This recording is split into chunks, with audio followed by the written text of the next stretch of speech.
Indore airport पर शुरू हुई ई वीजा और डीजी यात्री की स्वीकृति भी मिली। विदेश से आने वाले यात्री अब ई वीजा के माध्यम से उतर सकेंगे इंदौर एयरपोर्ट। इंदौर में ई वीजा का सिस्टम न होने से विदेशी यात्रियों को रखना पड़ता था साथ में वीजा।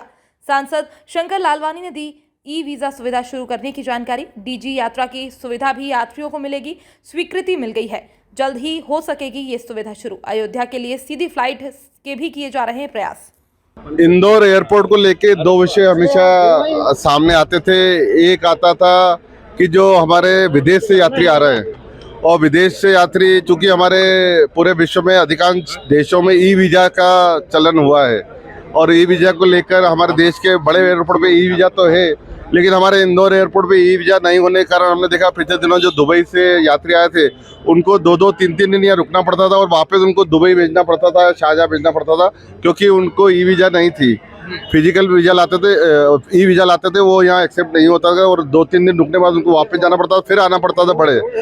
हमने पिछले दिनों हमने ये बात रखी थी कि इंदौर एयरपोर्ट पर ई वीजा होना चाहिए। मुझे बताते हुए खुशी है कि आज इंदौर एयरपोर्ट पे ई वीजा की परमिशन आ गई है। अब कोई भी यात्री विश्व का ई वीजा के माध्यम से इंदौर एयरपोर्ट पर उतर सकता है। शुरू हो गया, आज आ गई है, सवेरे एयरपोर्ट अथॉरिटी को मिल गई है। दूसरी बात है कि एक बात आ रही थी कि जो पैसेंजर है, जब पीक आवर रहते हैं, 3-4 फ्लाइट साथ में रहती है, अंदर जाने का गेट एक है और वहाँ पर अंदर जाने में आधा घंटा लगता है। तो वहाँ पर भी हमने कहा था कि हमारे गेट पर इस प्रकार की, जिसमें डीजी यात्रा कहते हैं, डीजी यात्रा बड़े शहरों में हो रही है, हमारे इंदौर में भी डीजी यात्रा होना चाहिए। तो उसकी स्वीकृति भी इंदौर में मिल गई है, उसकी टेंडर प्रक्रिया भी शुरू हो गई है, शीघ्र ही सॉफ्टवेयर हमें मिलेगा।